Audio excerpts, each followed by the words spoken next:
प्रिय विद्यार्थियों, आज हम बीए पार्ट प्रथम लोक प्रशासन में अहस्तक्षेपवादी राज्य की अवधारणा की आलोचनात्मक व्याख्या करेंगे।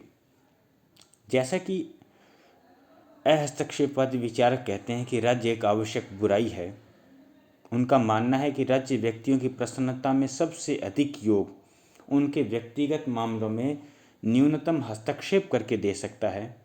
स्पेंसर कहता है कि राज्य का मुख्य कार्य रक्षा और नियंत्रण करना है, न कि पोषण व उन्नति करना। वास्तव में अहस्तक्षेपवादी विचारधारा के समर्थकों ने राज्य के कार्यों का भ्रांतिपूर्ण चित्रण किया है, जिसका खंडन किया जा सकता है। उदाहरण के लिए सर्वप्रथम हम लेते हैं, व्यक्ति अपने हितों का सर्वोत्तम निर्णायक होता है। ये मानना है अहस्तक्षेपवादियों का, जबकि हम देखते हैं कि व्यक्ति अपने हितों का सर्वोत्तम निर्णायक नहीं होता है। क्यों? कोई व्यक्ति मान लें कि कहता मद्य निषेध करता है, ड्रग्स लेता है, तो उसको हम सीधा नहीं छोड़ सकते कि वो अपने हितों का सर्वोत्तम निर्णायक है। उसको पता ही नहीं कि ड्रग्स लेने से या शराब पीने से उसके शरीर पर, उसके परिवार पर, उसकी सेहत पर क्या नुकसान हो रहा है। तो आज भी हम ये मान सकते हैं कि व्यक्ति अपना हित भली भांति समझता है। ये एक भ्रांतिपूर्ण विचारधारा है। अपने हित साधन की पूरी क्षमता उसमें होती है, यह भी भ्रांतिपूर्ण विचार है। अब ये माना जाता है कि समाज में ऐसे कई अंग होते हैं जो अपेक्षाकृत निर्बल और असहाय होते हैं और समाज को उनकी भलाई की ओर विशेष रूप से ध्यान देना चाहिए।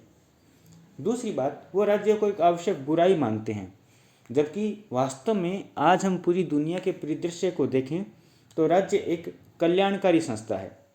इतिहास इस बात का साक्षी रहा है कि मानव सभ्यता ने राज्य के विकास के साथ साथ बड़ी उन्नति की है। वस्तुतः वर्तमान में राज्य एक बुराई नहीं दिखता। राज्य सभी देशों में प्रगति और विकास की संस्था है। आज तक जितनी भी उन्नति हुई है वह राज्य के अंतर्गत ही हुई है। राज्य द्वारा व्यक्ति के कल्याण के लिए विभिन्न क्षेत्रों में अनेक कार्य किए जा रहे हैं। राज्य ने खाद्य पदार्थों की मिलावट रोकने, निःशुल्क अनिवार्य प्राथमिक शिक्षा की व्यवस्था करने, सिंचाई का प्रबंध करने, चिकित्सा सेवाएं देने, रेल, सड़क, पुलों के निर्माण जैसे बड़े उपयोगी और जन कल्याणकारी कार्य किए हैं। इसलिए अहस्तक्षेपवादियों का यह विचार भ्रांतिपूर्ण है कि सभ्यता की उन्नति मनुष्य को अपने काम स्वयमेव करने के लिए सौंप देने से होगी। इसके विपरीत सभ्यता की प्रगति के साथ साथ राज्य का नियंत्रण और कार्यक्षेत्र निरंतर बढ़ता चला जाता है और राज्य अधिकाधिक मात्रा में जन कल्याणकारी कार्य करने लगा है। ऐसी स्थिति में राज्य बुराई न होकर एक कल्याणकारी संस्था के रूप में ही अधिक दिखलाई पड़ती है।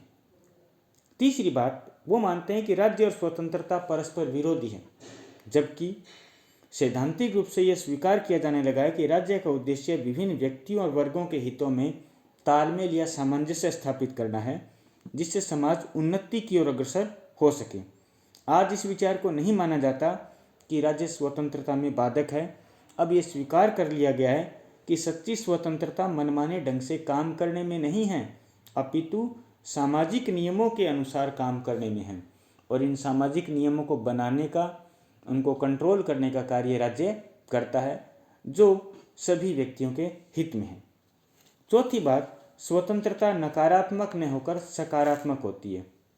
अहस्तक्षेपवादी तो मानते हैं कि स्वतंत्रता नेगेटिव वस्तु है, अर्थात किसी के कार्यों में दखल देना, हस्तक्षेप करना स्वतंत्रता है, परंतु वर्तमान में दखल न देना स्वतंत्रता है।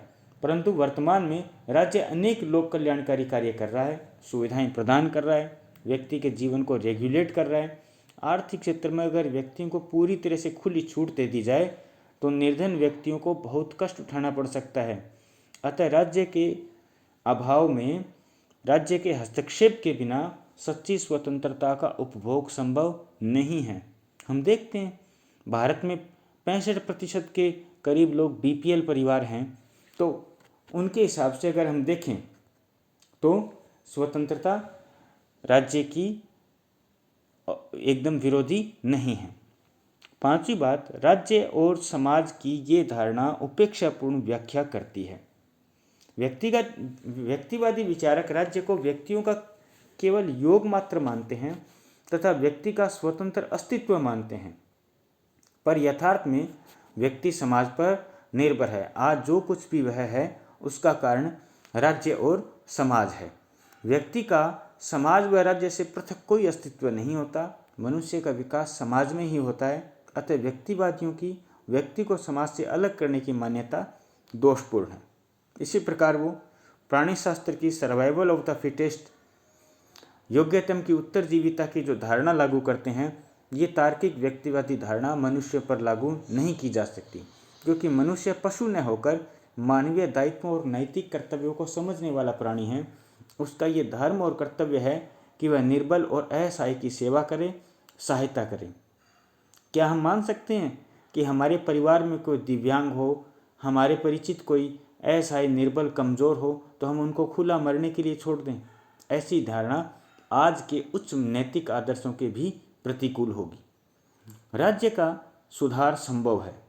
हस्तक्षेपवादी राज्य की आलोचना करते हुए कहते हैं कि वह अकुशल, खर्चीला, भ्रष्ट और नौकरशाही का शासन है। यदि राज्य में दोष आ गए हैं तो उनकी रोकथाम की जा सकती है, उसमें आवश्यक सुधार किए जा सकते हैं। फिर राज्य कई बार लाभ के लिए कोई कार्य नहीं करता, जन सेवा के लिए वह घाटा उठाकर भी अनेकों प्रकार के कार्य, योजनाएं संचालित करता है। राज्य को अयोग्य संस्था मानते हैं, जबकि राज्य भूतकाल में भी अपने कार्यों करने में असफल रहा है। जो भी कार्य करता है वो इस हिसाब से नहीं करता कि उसमें लाभ देखा जाए। संयुक्त राज्य अमेरिका, ब्रिटेन और जापान जैसे पूंजीवादी देशों में भी राज्य ने सैकड़ों कार्यों का बड़ी कुशलतापूर्वक संचालन किया है। राज्य की अयोग्यता के दावे बढ़ा चढ़ाकर अतिशयोक्तिपूर्ण रूप से हस्तक्षेपवादी प्रसारित कर रहे हैं। यदि राज्य की संस्थाओं द्वारा चलाए जाने वाले व्यापार और व्यवसाय घाटे पर चलते हैं तो क्या निजी कंपनियों के दिवाले नहीं निकलते? क्या निजी कंपनियां असफल नहीं होती? इस संबंध में हक्सली लिखते हैं, राज्य एक शीशे के मकान में रहता है, इस कारण हम उसके समस्त कार्यों और असफलताओं का प्रतिबिंब देखते हैं, परंतु निजी क्षेत्र के कार्यों को अपारदर्शक ईंटों और मसाले के भीतर रखा जाता है। अतः जनता इस बात को असक्षमतापूर्वक बहुत ही कम जानती है कि वे क्या काम कर रहे हैं। सार रूप में हम कह सकते हैं कि आधुनिक युग में या वर्तमान युग में हस्तक्षेपवादी राज्य का समर्थन नहीं किया जा सकता। आज राज्य एक आवश्यक बुराई न होकर एक कल्याणकारी संस्था के रूप में अपने आप को साबित कर चुका है। राज्य और स्वतंत्रता में विरोध नहीं देखा गया, बल्कि स्वतंत्रता एक सकारात्मक वस्तु है और राज्य द्वारा स्वतंत्रता के लिए आवश्यक परिस्थितियों का स्थापित किया जाना अत्यंत आवश्यक माना जाता है। धन्यवाद।